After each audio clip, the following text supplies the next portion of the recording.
जय हिंद साथियों, नमस्कार। एमबीबी क्लासेस 3.0 में आपका एक बार पुनः स्वागत है। मैं आयुष कुमार आज आपके लिए एक बहुत ही रोचक और बहुत ही महत्वपूर्ण टॉपिक लेकर आया हूँ। जिस टॉपिक का हमने टाइटल दिया है चंद्रयान 1 से लेकर चंद्रयान 3 तक। हाल ही में अभी हमने देखा कि भारत के द्वारा चंद्रयान 3 लॉन्च किया गया है। इससे पहले चंद्रयान 2 और चंद्रयान 1 लॉन्च किए जा चुके हैं, जिससे हमें काफी हद तक संतुष्टिजनक जो सूचक मिले हैं वो हमें संतुष्टिजनक मिले हैं और काफी चीजें हमने पहले ही इससे हासिल कर ली थी। जो हमने अपने पिछले चंद्रयान भेजे हैं उनसे हमने हमारे देश भारत ने उनसे भी कई उपलब्धियां हासिल की हैं। आज के इस टॉपिक में हम आपको चंद्रयान 1 के बारे में विस्तार से बताएंगे। उसके जस्ट बाद हम आपको लेकर चलेंगे चंद्रयान 2 की तरफ, फिर चंद्रयान 3 की तरफ। तीनों टॉपिक हम कवर करने वाले हैं बड़ी ही आसान भाषा में, बहुत ही साधारण से शब्दों में। आ जाइए चलते हैं अपने टॉपिक की तरफ। सबसे पहले हम आपको बता दें कि आज हम कवर करेंगे चंद्रयान 1। आज के इस टॉपिक में जो हम कवर करने वाले हैं चंद्रयान 1।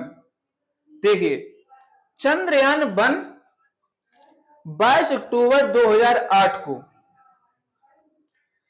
22 अक्टूबर सन 2008 को SDSC जो केंद्र है हमारा श्रीहरिकोटा में, वहां से भारत के द्वारा लॉन्च किया गया था।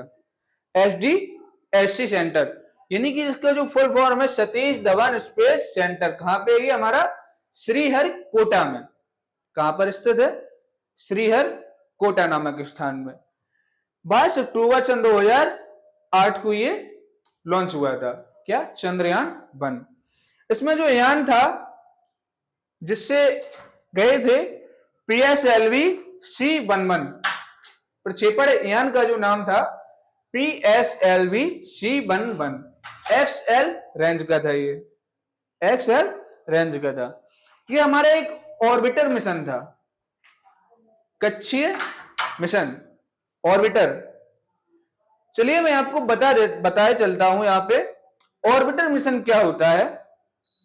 देखिए, चंद्रयान पर या किसी भी ग्रह पर जाने के लिए 3 प्रकार से यान जो भेजे जाते हैं, उनके जो उद्देश्य हैं पहले से ही निश्चित करके भेजे जाते हैं कि इसकी कक्षा में घूमेगा, कि लैंड करेगा या उस पर और आगे तक जाएगा। ऑर्बिटर मिशन क्या होता है? कोई भी हम यान भेज रहे हैं या जो भी हम भेज रहे हैं अपनी सैटेलाइट वगैरह, अगर उसकी कक्षा में घूमेगी, कक्षा में लगातार घूमते रहेगी, तो उसे हम बोलेंगे एक ऑर्बिटर मिशन। कौन सा मिशन? Orbiter mission. देखिए, जो हमारा ये गया था चंद्रयान 1, ये 100 गुणा 100 की रेंज में घूम रहा था चंद्रमा के कक्षा में।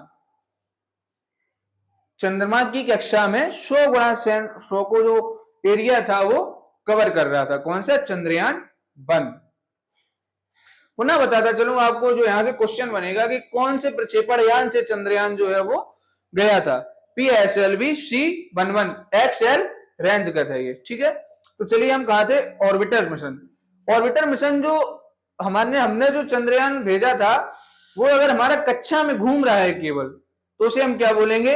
ऑर्बिटर मिशन या कक्षीय मिशन। ठीक है, अब देखते हैं हम ऑर्बिटर के बाद होता है हमारा rover mission, sorry lander mission. कौन सा? Lander mission. अगर वो यान चंद्रमा की सतह पर या किसी भी ग्रह के सतह पर लैंड कर रहा है, देखिए किसी भी ग्रह की सतह पर अगर वो लैंड कर रहा है तो हम इस मिशन को क्या बोलेंगे? लैंडर मिशन बोलेंगे साथियों। अगर कक्षा में घूमेगा, ऑर्बिटल में घूमेगा, ऑर्बिट में, तो बोलेंगे ऑर्बिटर मिशन। अगर वो लैंड कर जाएगा तो हम उसे क्या बोलेंगे? लैंडर मिशन बोलेंगे। ठीक है साथियों। एक और होता है हमारा रोवर। रोवर होता है हमारा। रोवर क्या होता है? चंद्रमा की सतह पर या किसी भी ग्रह की सतह पर लैंड करने के बाद उसमें कुछ व्हील लगे रहते हैं, उनकी सहायता से अगर मूव कर रहा है, सतह पर मूव कर रहा है लगातार, कुछ निश्चित दूरी तय करता है जाके, तो उसे हम बोलेंगे लैंडर मिशन। मैं आशा करता हूं कि आपको हमारा ऑर्बिटर, लैंडर एंड रोवर में अंतर समझ में आ गया होगा। चलिए चलते हैं हम अगले टॉपिक की तरफ। इसमें जो बजट था, जब भी हम कोई भी यान भेजते हैं, कोई भी किसी भी ग्रह पे भेजें या कोई भी हम कार्य करते हैं, तो सबसे पहले हमें उसका एक बजट निश्चित करना होता है कि इतने बजट में हमारा ये काम पूर्ण हो जाएगा। लेकिन ये हमारा एक बहुत ही बड़ा काम था, तो इसमें हमने जो लागत आई थी हमारी, वो आई थी 386 करोड़। 386 करोड़ चंद्रयान वन की लागत, जो कि 2008 में लॉन्च हुआ था श्रीहरिकोटा से। बाय मिस्टेक लगता है थोड़ा गड़बड़ हो गया है। लैंडर मिशन जो होगा वो केवल कक्षा में लैंड करेगा, वो घूमेगा नहीं। लेकिन जो रोवर मिशन होगा, रोवर मिशन क्या करेगा, वो आपका जाके सतह पर जाके मूव करेगा। ठीक है दोस्तों, अगर गलती हुई हो तो माफ कीजिएगा। तो रोवर मिशन होगा वो लैंड, वो हमारा चंद्रमा की सतह पर मूव करता है। ठीक है दोस्तों, आगे चलते हैं। देखिए जब भेजा गया था तो ये 2 वर्ष के लिए भेजा गया था, 2 वर्ष के लिए भेजा गया था, लेकिन केवल 10 महीना तक ये काम कर पाया। 10 माह तक, 10 माह तक चला। इसके बाद क्या हुआ, जो हमारा संपर्क हम बनाए हुए थे, लगातार हमारे साइंटिस्ट लोग जो संपर्क बनाए हुए थे चंद्रयान 1 से, वो हमारा संपर्क टूट गया और इस प्रकार ये मिशन हमारा अधूरा रह गया। जिन जिन लक्ष्यों से हमने जो सोच कर भेजा था, उन लक्ष्यों की हमारी पूर्ति नहीं हो सकी चंद्रयान 1 से। फिर भी हमने काफी सारी उपलब्धियां चंद्रयान 1 से हासिल कर ली थी। जैसे कि देखते हैं उपलब्धियों की ओर, अगर हम बात करें उपलब्धियों की, तो सूर्य की रोशनी वाली सतह पर, जहां पर सूर्य की रोशनी थी, उन सतहों पर जो हमारी सैटेलाइट थी जो हमने भेजी थी, पानी के अणु की खोज की। मतलब चंद्रमा पर पानी की उपलब्धि, ये सैटेलाइट जो है इन्होंने क्या किया, सर्च किया, कैप्चर किया कि जहां सूर्य की रोशनी जहां से मिली, जहां ये देख सके, कैप्चर कर सके, वहां इन्होंने देखा कि चंद्रमा की सतह पर OH माइनस यानी कि हाइड्रोलिक्स अणु या पानी के अणु की उपस्थिति है। देखिए बहुत ही इंपॉर्टेंट, कहीं भी रहने के लिए हमें सबसे जरूरी क्या होता है, पानी। सबसे जरूरी पानी, पानी के बिना तो जीवन असंभव है।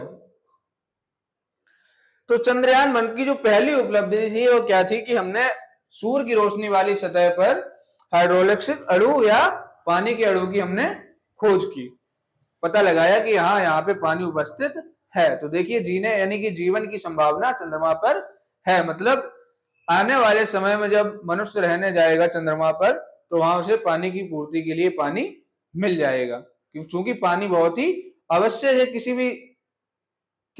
के भी जीवन के लिए। जो है पानी की जो है बहुत ही महत्वपूर्ण भूमिका है।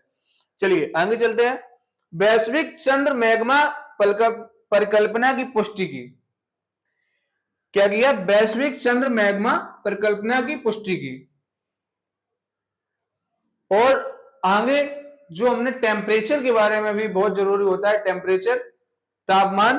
तो दिन का तापमान यहाँ पर है कितना है, 130 डिग्री सेंटीग्रेड।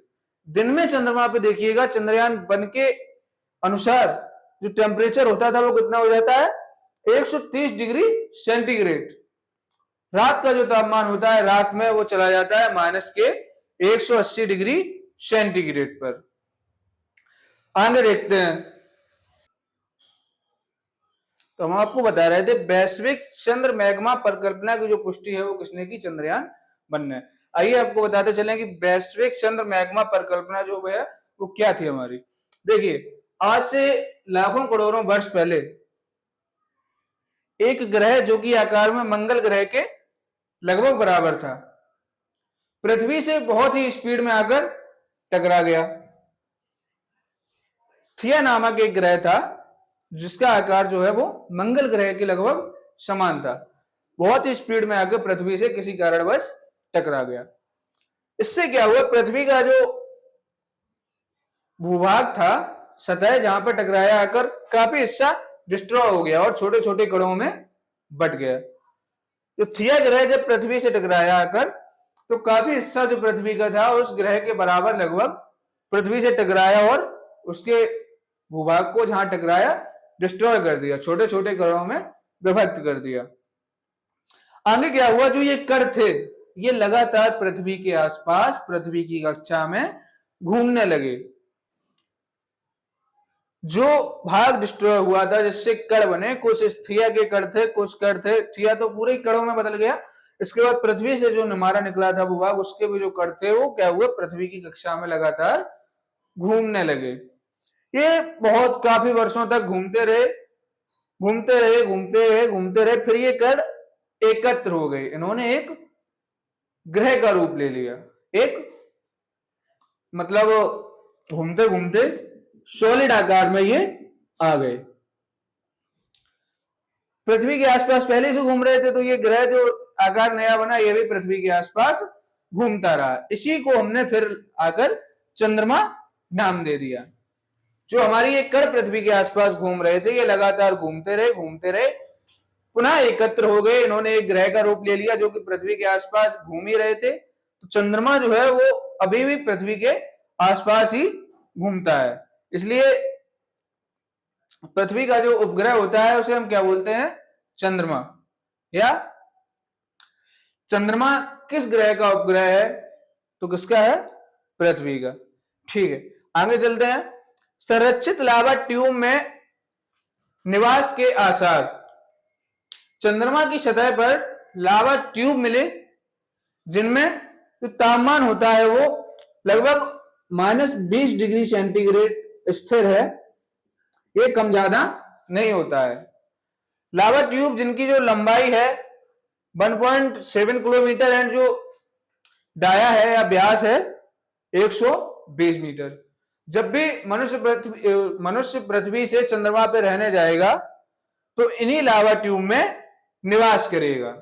ये उपलब्धि भी हमें चंद्रयान 1 से प्राप्त हुई। आगे देखते हैं।